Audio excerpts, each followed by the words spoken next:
Okay, very good. Well, it's wonderful to be here. Let me just adjust my computer for a moment, and then we'll be in good shape. We'll begin with our invocation. Om Namo Bhagavate Vasudevaya. Om Namo Bhagavate Vasudevaya.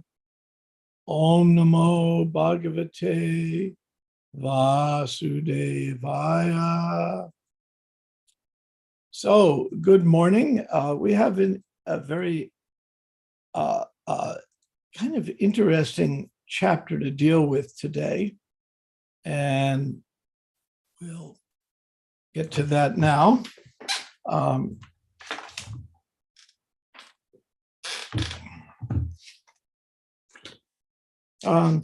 Let me ask, have you done the previous verses in this chapter?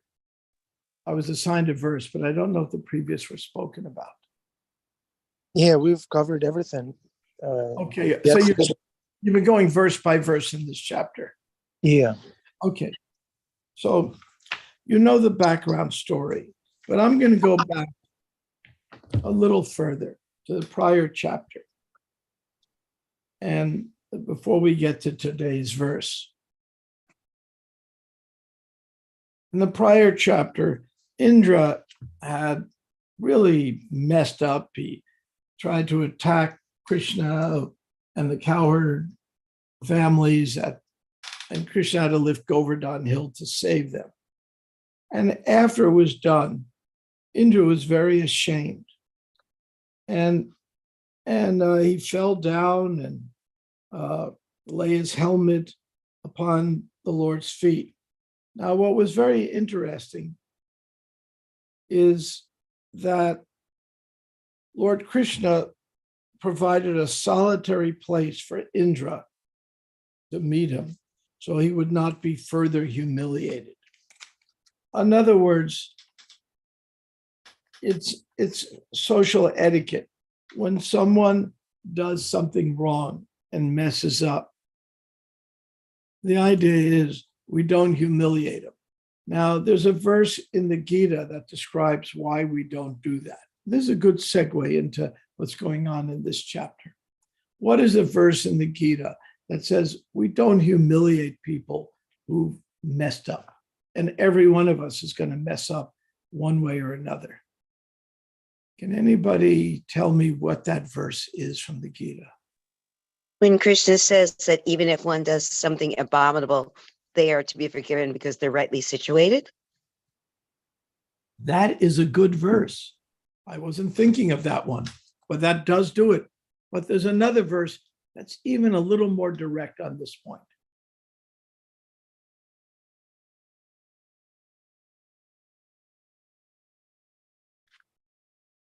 Little more focus on the point, but that verse is very good for this. Anybody have any guess on it? Somebody must know. For one who has been, I'll give a hint.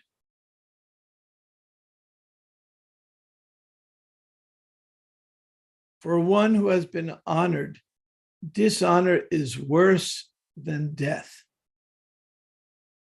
Have any of you ever been highly embarrassed? Publicly humiliated? Once I was with Radhanath Swami many years ago in Chowpatty, and I was just in the audience, but somehow he invited me to sit on the stage with him. So I sat there with him. Then when I was sitting with him, he said, "Now you speak." And I was like, I began my talk. I'd forgotten this, but Shamananda recently reminded me of it, of what I said. So I said, I'm speaking to a very large crowd. I'm sitting on, I think, the same chair, maybe with Radhanath Swami, or just next to him somehow.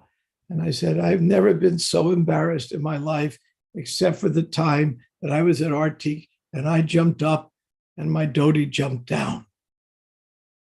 So you don't forget these things. So therefore, there's that mood here. And now in this chapter, we have a circumstance where a wayward servant of Varuna captured Nanda. Now, Nanda had a dilemma. And how was that dilemma dealt with? It was today. The dilemma was today. Today is Dwadasi. Yesterday was Ekadasi. And he needed to break it. And these go by a lunar calendar. Now, why do we use a lunar calendar, not a solar calendar? Can someone tell me? Can someone tell me when the solar calendar began? We have any historians here? Well, it was in Roman times, maybe during the reign of Julius Caesar, and they standardized a solar calendar. But people used a lunar calendar because it's much more natural. Now, I used to work at a hospital when I was a student. And when it came time for a full moon, they would staff up extra. Why? Because on the full moon, the lunatics would always show up at the emergency room. People became loony. It all comes from lunar, all related to the nature of the effect of the moon. I mean, it was real and tangible enough that we would always have to staff up, which is a regular thing. So the lunar cycle is a more natural cycle that goes with the bodies. Women have a monthly cycle. Believe it or not, men have a cycle like that too, though it's a little subtler. There's a lot of farmers know you can plant by the moon and things grow, and if you don't, they won't. So it was a more natural thing. So people were more in these times tuned into nature than we are now. They weren't so disconnected. Therefore, they were much more environmentally friendly. They understood you don't mess with the environment. Nowadays, we have very little hesitancy to mess with the environment in any way we like.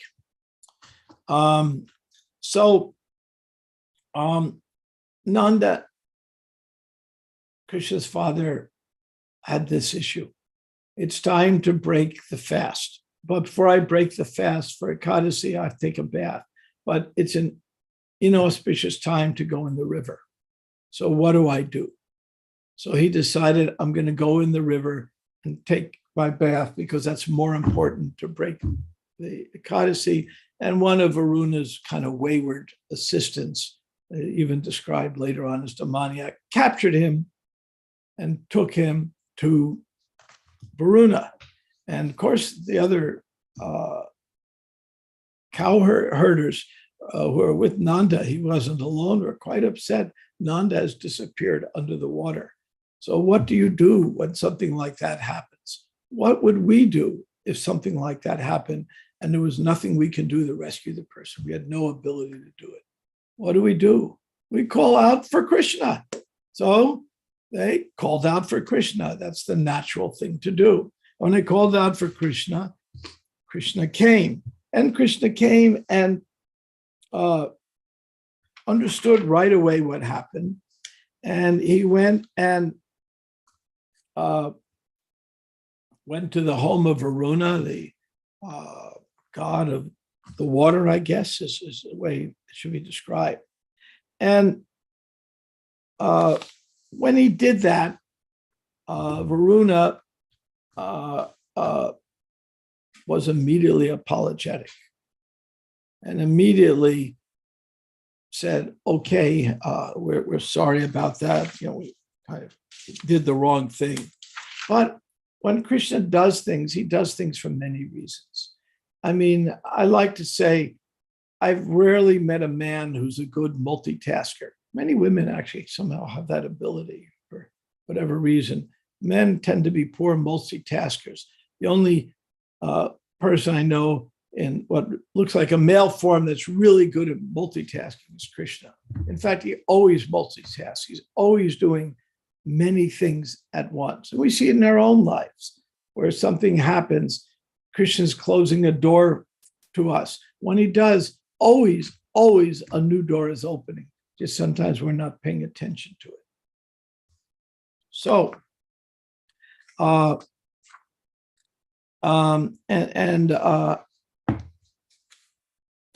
so what did Krishna do? He actually understood. Let me see. Let me go back a verse. So the cowherd people were very amazed. Now, there is something going on here you need to understand. So that's a little difficult to understand.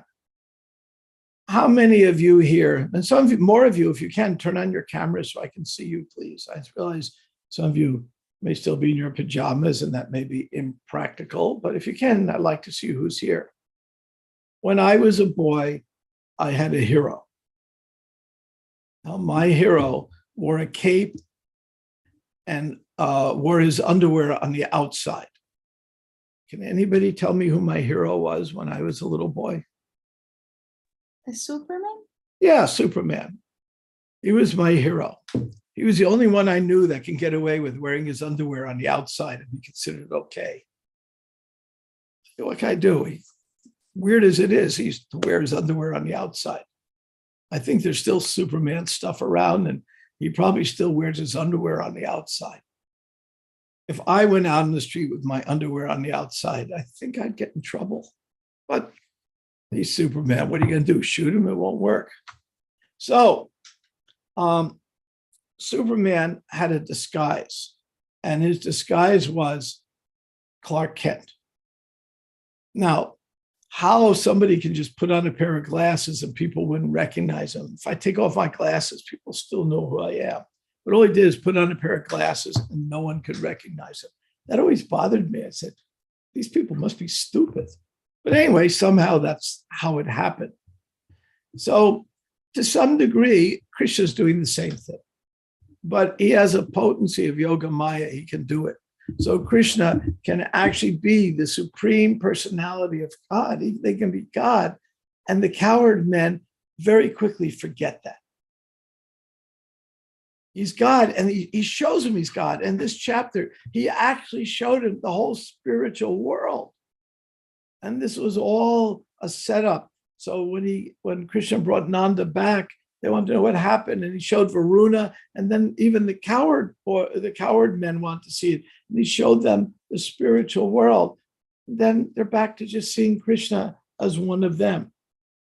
In other words, he went from Superman to Clark Kent, to put it in sort of the modern terms. But because Krishna had the Yoga Maya potential, it's not, they would actually forget that he's God. Now, this is rare in all religious literatures, where you can go up and see God as your friend, your lover, your parent, your child. To see God in that way, we tend to see God with great awe and reverence. And that awe and reverence is natural, but it's not loving. For example, we can talk about Prabhupada. When we see Prabhupada with awe and reverence, that's natural. He's our guru, he's the founder of Acharya, and a great saint. But also, when we see Prabhupada as our well-wisher, our friend, it makes a difference. So I'll tell you some stories. There was one time Prabhupada was at the Amsterdam temple. This just came out in the Prabhupada Today series. He was at the Amsterdam temple in the early days, and devotees there were setting up to do some sacrifice. And they, even though they had instructions, they did everything wrong. This was wrong, that was wrong. Prabhupada said, no, this is wrong. He was getting more and more annoyed. This is what I taught you. No, you're doing it the wrong way. Finally said, how can you do this without any fruit? So somebody, devotee, cut fruit and brought it back, except the instructions on how to do it were uncut fruit. Finally, Prabhupada got very annoyed. Then there was one hippie at the temple. And the hippie was taught by the devotees, whenever you're angry or upset, you just have to start chanting Hare Krishna and everything will go okay. So he walks up to Prabhupada, this hippie guy, and says, you're very upset. What you should do is just chant Hare Krishna. So Prabhupada immediately sat down, put his hand in his bead bag, and started chanting Hare Krishna. Prabhupada didn't have any ego. He's Krishna's representative, even though he's just some hippie guy speaking to me.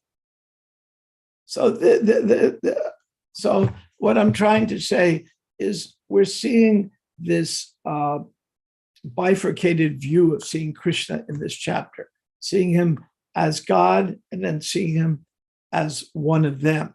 And this kind of view is a natural way for us to act. It doesn't mean we lose our etiquette. For example, all day Tuesday, I had the special privilege of spending the whole day with Radhanath Swami. Sometimes we had a few hours private. We had a few hours with Harikesh. We had a banquet for him at the BI. And Radhanath Swami then revealed his mind on an issue. I think you may find this interesting. So I had asked, what would you like to eat? And I asked his assistant, what would you like? Well, it's just healthy. So he cooked one of these healthy diets. We had artichokes and soup, and a very healthy kind of thing. And when Radhanath Swami got there, he goes, so where's the pizza? Because he was told that. And I was told he shouldn't eat that. And he said to me, look, several weeks ago, I went to an Indian family's home, a devotee's home, and they cooked me South Indian style. And I said how good it was. Then for the next several weeks, wherever I went, all people would serve me as South Indian. They never asked what he wanted. They just assumed that. So we have to relate to people as persons and simultaneously see them as great sadhus. And I won't go into details, but Harikesh and Radhanath Swami had an animated multi-hour discussion on this very topic. And it was so sweet, so nice to see these two saintly people discussing this. And what's it like to be a guru? And Radhanath Swami has lamented to me, it ain't easy. He says, every day I have to look in the mirror and remind myself that all these things my disciples are saying about me are so beyond who I really am. And I just have to just make sure it doesn't go to my ego. He said, it's a real hard struggle. It was a lot easier before I had to do all of that. So that's just some of it. A little side story I'll mention. While we were at dinner, I shared with the devotees that Radhanath Swami had a banquet the week before at another place. Does anybody know where Radhanath Swami had dinner the week before he came to the banquet at the Bhaktivedanta Institute? He had dinner with a very, very important person. Can anybody guess who it might be? Very, very important. Some guess. Just name a name. It wasn't Superman or Clark Kent. President Biden? Say again? President Biden. Yes, that's correct. Yeah. He was invited to the White House for the formal state dinner with Prime Minister Modi. And due to circumstances, I won't go into the details now, but when President Biden greeted everyone in the line afterwards, when he met Radhanath Swami, there was a reason for this. He went and just didn't shake his hands. He went like this, his arms open. I am so glad you are here, so glad. An effusive greeting. There's a backstory to that, but we'll leave that out for now. So he had dinner at the White House. And it went very well. It was an all vegan dinner. First time there was a 100% vegan dinner at the White House. Oops, let me turn that off. Okay. So we're going to go now to the verse. I'm giving a little background here. We're on verse 17. Nanda Dayas Tutam Drisva Paramananda Nivrita Krishnam Chatra Chandobi Stuyam Manam Su Vishmita. Nanda Maharaj and the other cowherd men felt the greatest happiness when they saw that transcendental abode. They were especially amazed to see Krishna himself there, surrounded by the personified Vedas who were offering prayers. So in the purport to the last verse of this chapter,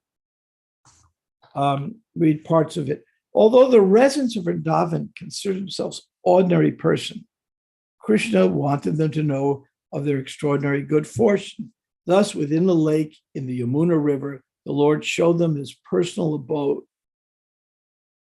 The cowherd men were amazed to see the kingdom of God had exactly the same spiritual atmosphere as our own earthly Vrindavan. And that just as in their Vrindavan, Lord Krishna was personally present, their unique vision. He was present as a Lord of the spiritual world. As Srila Bhaktisiddhanta Saraswati Thakur points out, these verses emphasize that Lord Krishna did not merely show the cowherd men a sample of Vaikuntha planet, but he specifically revealed his very own Krishna Loka, the greatest of eternal abodes and the natural home of the residents of Vrindavan, love Krishna more than anything. And then what happens after this? He's back to being Krishna, their son, their friend, their lover, whatever particular rasa they had. So in this way, it can be a little bewildering to see Krishna in two different ways. And I find in my path of trying to understand bhakti yoga, and it's a path, I'll explain a little more in a moment, this can be bewildering to me, because how do I see God? I see him, we have the Christian, some, not all Christians, just some Judeo-Christian tradition has this God who has a serious, serious anger management problem. I will smote you. And the whole Bible is just full of smotes. I'm not quite sure what a smote is, but you don't want to be smoted, I assure you. And I will do this, and you'll become a pillar of salt and that. He gets pretty upset pretty easily. If I met somebody like that, I'd send them immediately to a 12-step program for anger management. So you have that. But there's a reason for it. In that particular time and place and circumstances, the people were pretty wild. And when people are pretty wild, you need a strong police department. It's simply like that. Sometimes when people are very misbehaving. There was a story of King Venu, and he was not a very good king.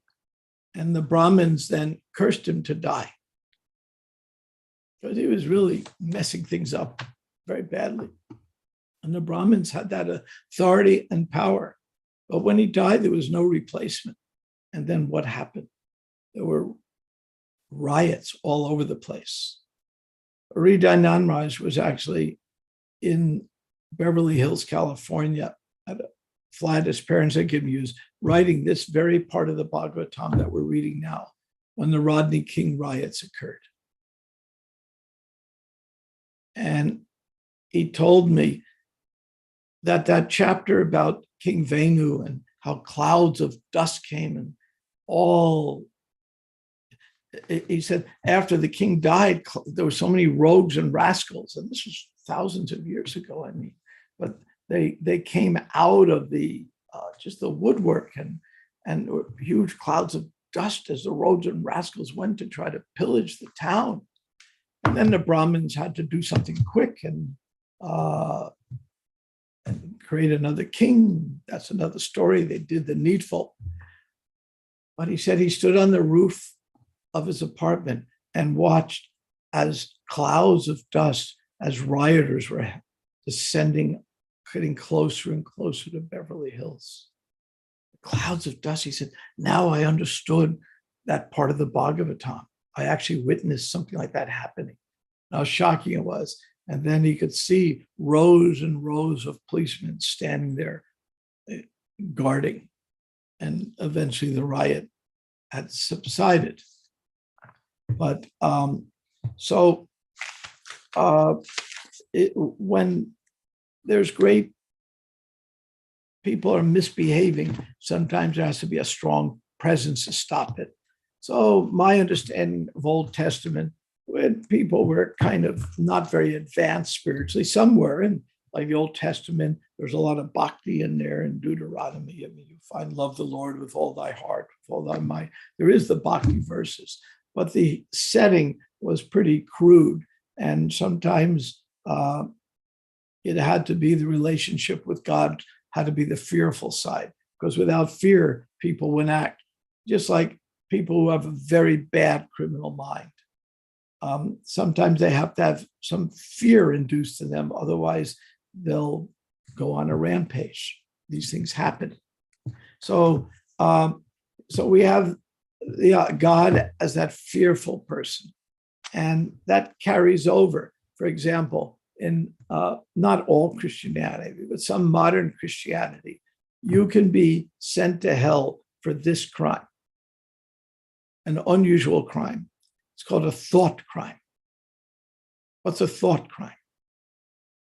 Thinking wrong, not doing wrong, thinking wrong, thinking that Jesus is not your savior, for example. If you don't accept Jesus as your savior, you can go to hell no matter how good a person you are. You can help old ladies across the street. You can be vegetarian. You can be charitable. You can be what would be described as the mode of goodness. But by a thought crime, you go to hell. For how long do you go to hell? Forever. Wow. That makes God one of the cruelest, nastiest dictators ever. It makes Hitler and Idi Amin and Stalin and Hiranyakashipu and other demons that Prabhupada even names in the Bhagavatam, makes them seem kind of decent compared to that. They don't send you to hell forever. I mean, Hitler kills you once in the concentration camp and you're done. But here, you're forever and ever and ever. I mean, it was really pretty terrible circumstance. So we end up with this, and again, not all Christians think like this at all. We end up with this kind of perversion that comes because the real teachings ought to be love. I was listening recently to a debate between an Arjuna station out of Australia.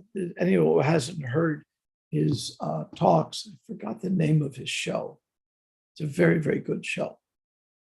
And he does extensive studies that brings important people in for interviews. So he brought in this Christian guy to debate with Hridayananda Maharaj, who studied Christianity in detail and is one of the best debaters there are. And they ended up not debating, just discussing, because the Christian guy, philosophically, it was hard to agree with some of what he said. He was so pious. All he wanted to do is, I'm trying to connect to Jesus to learn how to love. And he was so loving and so open-hearted. And his Christianity had so taken him to a higher spiritual platform. And I asked Maharaj afterwards, I said, all you can do is discuss with him. He says, yes, such a nice, pious man. What good is debating some detail of theology that doesn't really matter? He actually has great love of God and love of everyone. A very good Christian. No point debating some philosophical point. I can just listen to the guy, someone you would just like to be with, a very good person. So again, I'm not condemning Christianity. I am saying that some of the philosophical ideas that you go to hell forever are kind of a madness. And I mean, it's just a madness. What can we say? So, and again, and so here, the coward boys do not have that, and the coward men in this case, I mean to say, do not have that relationship with Krishna that they're scared of him. They have a loving relationship. So for Krishna to show them he's God, sometimes he has to do amazing things like have Nanda kidnapped and by Varuna, which Krishna arranged so that he could show the spiritual world to Varuna, and who was very respectful, though his servant wasn't quite so respectful, and show it to the cowherd men. So that's what Krishna did here, again, accomplishing many things at once. But after he did it, the cowherd men, through Yoga Maya, kind of forget that he's God. Because if they think of him as God, then they can't play with him. They see him as supreme. So Krishna has this ability to be all at once. And we see that in our own lives. For example, let's say, I'll give you an example. My son is a federal agent. He's drug enforcement, and his job is to chase the Colombian cartel warlords. And recently, he captured the #1 warlord in all of Colombia. 20 helicopters went into the woods, raided his jungle hideout, and to everyone's surprise, they captured him alive. And then he was extradited to America, and my son handles all this. It's his case. The #1 warlord, it's a major deal. This guy has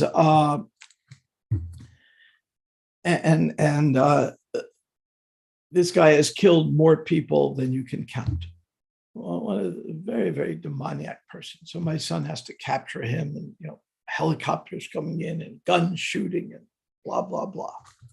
Then my son goes home, and when he goes home, his kids run up, "Daddy, you're here," and hug him and hug him. They don't see him as this ferocious agent of death coming. They see him as a loving father. So this is the relationship that the cowherd boys have. I mean, my grandchildren, they know that my son has a whole arsenal of weapons and has black ops he works with and has to do all kinds of, James Bond kind of things. They sort of know it, but they don't ever see him that way. They see him as a loving father. This is what we're seeing in this chapter. So all of us, that's what we aspire to. We aspire to do that. And it's the same way our spiritual mentors, whoever it be, Radhanath Swami is often or elsewhere. We also see our spiritual mentors as great personalities, but we also see them as people who care for us, as our friends who love us. A few years ago at Sadhu Sangha, Indradumna Swami has his Vyasa Puja there, and only disciples can come. No one else is allowed in the room. So I snuck in the back because I really like Indradumna Swami a lot. So I snuck in the back of the room, kind of hidden back just to watch the ceremony. And he saw me. So he made me come sit right next to him in the front. So then I had to sit there. I just wanted to be in back watching. And then it came time, people were speaking, and I decided I would speak. So I said to the moderator of the event, "I think I should say something." He says, "You're not on the schedule." I said, "I think I am now." So he had no choice. Then I said something that really, I think, was important because I was observing. The reason I went there is I wanted to learn something. I'd observed something and I had a theory, and I wanted to watch the Vyasa Puja to confirm that my theory was correct. And my bewilderment was this. Indraduma Swami's disciples love him so much. I mean, the love and tears they have for him and the appreciation was so great. And I wanted to know why. What was the secret? And so I'm an observer. I like learning. So I snuck into the Vyasa Puja to try to figure that out. But then when I'm sitting up front, I had figured it out. And then I insisted on speaking. So I turned to Indraduma Swami and I told him what I was doing. Because we know each other very well for many years, so we have a friendly relationship. And I said to him, I figured out why your disciples love you so much. Because here at Vyasa Puja, you're saying all these nice things about him and blah, blah, blah. You know, you're watching. And they weren't just saying empty words of appreciation. They were actually offering, I could see it, real love from their hearts. So I wanted to understand what this was about. Just like in the Bhagavatam, sometimes we try to understand what is a loving relationship about, what's really going on. And then I came to the conclusion of why his disciples love him so much. And the answer was this, because he loves them so much. He offered such personal love to each and every disciple or associate he was dealing with, including me. I'm not his disciple, I mean God brother, but he offered so much love that's why people loved him so much. And that might sound like just a simple conclusion, but it was very dramatic to me because I could watch it in action and see it. And so I said, this is the secret. I said to the audience of Indraduma Swami. Later on, he said, thank you for saying that. It really touched me. And I just spent a whole day, as I said, with Radhanath Swami, many different adventures we had. And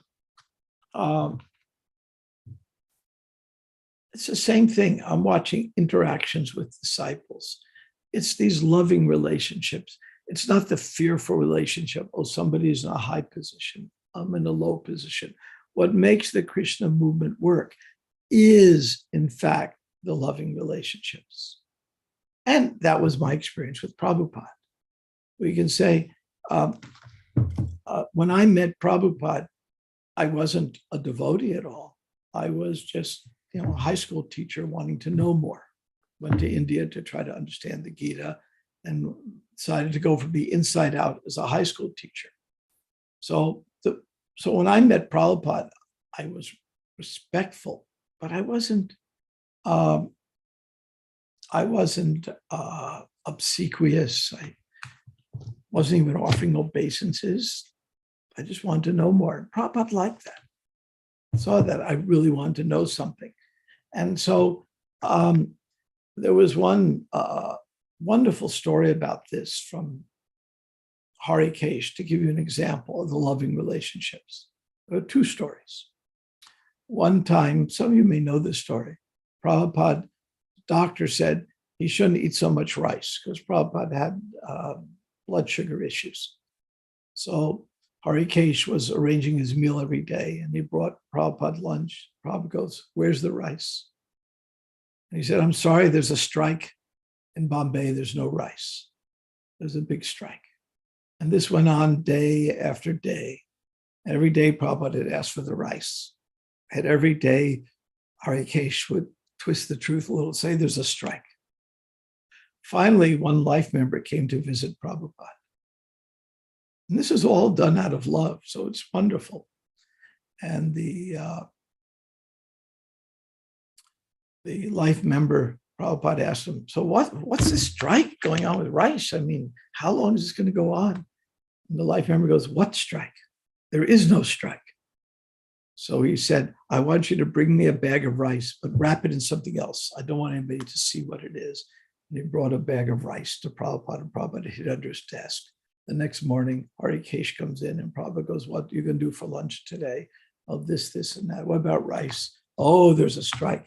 Takes the bag from under the table, slams it on his desk and says, no one tells me what to eat. And gives him the bag of rice. So this is loving exchanges. These are the kind of loving exchanges that we're seeing it going on in the Bhagavatam. This is very, very intimate. Another time, Harikesh was with Prabhupada. He was one of the few who had these deep exchanges with Prabhupada. He was cooking on a burner in India, and this burner, kerosene burner, hardly could make heat. It was one of these horrible Indian circumstances from those days of yore. And so he brought Prabhupada his chapatis, and they didn't puff up at all. And he goes, "What's wrong with you? Can't you make a chapati?" And RK says, "No one could ever make it on the stove, Prabhupada. The stove is useless." Prabhupada goes, "Ha!" and walks into the kitchen, rolls out the dough, puts it on the burner, and it flops. So Harikesh goes, "Ha!" Because they had that relationship. And then Prabhupada rolls another one, puts it on the burner, and it blows up perfectly. And Prabhupada goes, "Ha!" and threw it at Harikesh. That's loving relationship. That's not for all of us, but for those who are very intimate, those who understood Prabhupada deeply, that was a kind of loving relationship that was there. So that's what's going on in these chapters. A loving relationship is developing because we're getting up to the reason this is going on, because the next chapter is some of the heaviest chapters in the entire Bhagavatam. It is when Krishna meets the gopis. So all of these chapters and stories are preparing us for that. From the very first canto up to the 10th, we're being prepared for deeper, deeper loving relationships. And there's even a speed bump. I've mentioned this in a prior class. There is a speed bump along the way to cause all of us, as we go through the Bhagavatam, halfway to the 10th canto, to slow down and think deeper. Does anybody know where the speed bump is? Tell me. Material exhaustion. No. There's a particular place in the Bhagavatam that's like a speed bump. Anyone Fifth canto, fifth canto. You're going to slow down no matter who you are. Huh? What? Ah! Which is why at the Bhaktivedanta Institute, we continue the work of Sariputta. It all can be explained, and it all does work, but it forces us to slow down and go much deeper. So we're going along, Bhagavatam's moving, we're getting to know Krishna better and better. In the spiritual world, material worlds, universe introduced, second, third canto. Then we get into the 5th canto, we go, "Ha, what happened?" Force us to slow down. Then we speed up again. And then we get to 10th canto. In 10th canto, we get the warm up. And now we're about to have Krishna with the most loving exchange. By this time, we're ready to appreciate it and not see it as mundane. So that's the big picture of what's going on here. I'll stop and pause. If we maybe have a moment for a question or two, or a comment or a criticism or whatever else you want to say. And I'll stop here. Thank you very much. Any questions, comments? Andrea. Hare Krishna, dear Brahmatirtha Prabhu. I try to do this quick because I think we might have darshan. But we already have darshan. Where is it? I think you can still ask. Okay. The video is off anyway, so I can't spotlight it. So you were mentioning that about the smiting through in the Old Testament, and you were relating to like how it's important to do that because people need, if they're crazier, then they need to have some fear kicked in. And then in the comments, Bhima Prabhu was saying that Krishna does a lot of smiting, that he was smiting the demons when he was a young kid, and then he went and he smited Kamsa and so on and so on. And I was wondering, is that the same thing? Because the reason why I asked that is because it seems like Krishna is smiting demons, but in the Bible, there's a lot of regular people and innocent people that are smited. And I don't know if I can, a lot of times I can't reconcile the two. Like, is that the same thing? Like, is that really Krishna? Or in the Bible, when that's happening, is that like Indra? Is that like a demigod that's actually doing that on behalf of Krishna? Because to me, it doesn't seem like the same thing. So I have the same question. It's a good question. I also thought about that. One thing is that when Krishna kills people, they get liberated. I mean, the whole thing even Krishna kills Kamsa. I mean, whoever he's killing, there's some liberation involved. There's some salvation. Even innocent people get killed. There's a backstory.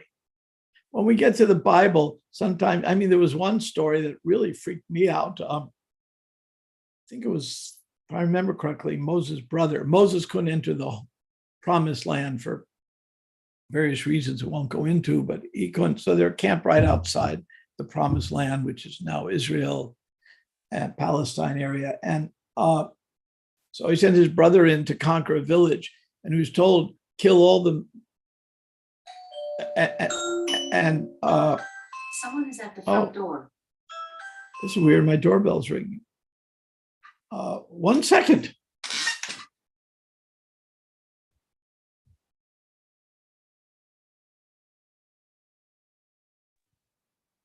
That's his son with a helicopter.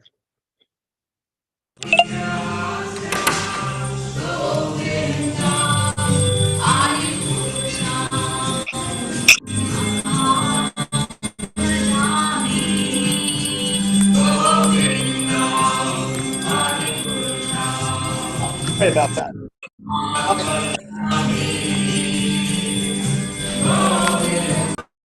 Okay. And so in the Old Testament, it gets a little, I mean, some of it gets a little strange. In the story of Aaron, he went in, and when he came back after killing all the men in the village in this town, he was told back, now kill the women and children. So he went back, and he didn't want to do it, kill the women and children. They went back to the camp, said, oh, you can't come into the camp. You've committed many sins. You have to do penance before you can come in. And when I read that story, I can't wrap my head around it very well. And so it is just like the Mahabharata is a very corrupted text. How do I know it? Modern scholars and Madhvacharya all say that. There's only parts of it that are not corrupted, such as the Bhishma Gita and the Bhagavad Gita. And both the acharyas and the scholars say the same thing. So the Mahabharata has some weird stories in it, like in the Old Testament, that make no sense to us. And because they're probably corrupted stories, they just don't make sense. So similarly, the Bible may be somewhat, it has a lot of bhakti and a lot of devotion in it, so I'm not condemning it at all. But they're like the Mahabharata, there are parts of it that just seem corrupted and don't make sense. I can't wrap my head around it. So what you're asking is a piece I cannot wrap my head around. I just don't know. And I suspect it's the same problem with the Mahabharata, corrupted text. And we don't have a line of acharyas to help us figure it out. And a lot of Christian scholars struggle with this too, with various explanations. So my big answer to you is, I can't make quite sense of it, which is significant because we can't make quite sense of certain things in Mahabharata. They just may not be true. It's not like the Bhagavatam, the spotless prana. With that, we'll stop here. Thank you all very much. Have a blessed day in all regards, and may you think of Krishna and not forget Krishna. And if we do that, everything is happy. Yeah. Okay. Thank you. Brahmatirtha Prabhu, can you take one more question from Bhakti Sure. Devi? Sure. Or two. Oh. Maybe two. I really have a reflection. Thank you so much. It's such a wonderful class. And it just had me thinking about my very, very long spiritual journey from the time I was 10 years old. And it wasn't, until I was 50 that I came to Krishna consciousness. And it wasn't until, and this is why I love bhakti so much, is that I really learned how to love God through bhakti. I even learned how to love Jesus through bhakti. It wasn't in the Catholic Church that I learned how to love Jesus at all. So you're absolutely right about awe and reverence. It's not a very loving relationship. So, and it's such a big part of why I've become completely fulfilled in my spiritual life, is because I found that love of God. And thank you. Very good. And sometimes awe and reverence is needed. Like when my son does his work, the other side better have some awe, and because he has an army behind him. Yeah. We better have some awe, and but at the same time, what we really want is the something different. Okay. Thank you. Very good. Thank you all. Gail asked why the speed bump? Because we need to slow down and think. Why? Because we have to slow down and think. Because otherwise we don't go deeper. If we don't go deeper, we don't have great understanding. So just like you're going along the road, when I'm driving fast, I don't see any of the scenery on the road. But when I have to slow down for a reason, I can see what's going on. Maybe there are beautiful wildflowers on the side of the road or nice trees. There's something going on. And when I slow down, I can actually see things. So the speed bump forces us to slow down to go deeper. So that's why the speed bump. With that, we'll stop here. Thank you very much. Have a good day. Haribol. Thank you, Brahmatirtha Prabhu. Wonderful class. Okay, thanks to everyone for participating, for smiling, for keeping your cameras on and off. And what to say? Yeah, Jesus was a Vaishnava, definitely, for sure. He was a devotee. He was our guy. All right. Okay. Hare Krishna. Have a wonderful day. Come again tomorrow.